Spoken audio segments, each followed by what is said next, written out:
உங்களுடைய 7ஆம் இடம் 2025 பெண்ணால் மிகப்பெரிய ஒரு அசிங்கம், அவமானம், பெயர் கெடுதல், தன்னுடைய வாழ்நாளுடைய ஏற்றம் இறக்கப்படுதல் என்ற காரியம் நடக்குவதற்கு காத்து கொண்டிருக்கிறது.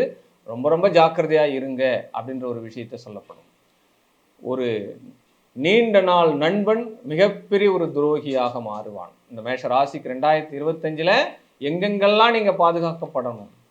பிஸ்னஸ் பண்ணுறவா எதிர்பாலினத்தர் கஸ்டமர்கிட்ட பாதுகாக்கப்படணும், எதிர்பாலினத்தர் கடன் வாங்குறவங்க கிட்ட பாதுகாக்கப்படணும், பெண்கள் கிட்ட பாதுகாக்கப்படணும், பார்ட்னர் கிட்ட கவனமாக இருக்கணும், டாக்குமெண்ட் ரைட்ஸில் கரெக்டாக இருக்கணும், எழுத்துப்பூர்வம் கையெழுத்து எல்லாமே சரியாக இருக்க வேண்டும். இந்த ராகு கேது குரு பெயர்ச்சிக்கு பிறகு 7ஆம் இடம் மேஷ ராசிக்கு பாதிக்கப்படுகிறது. அதனால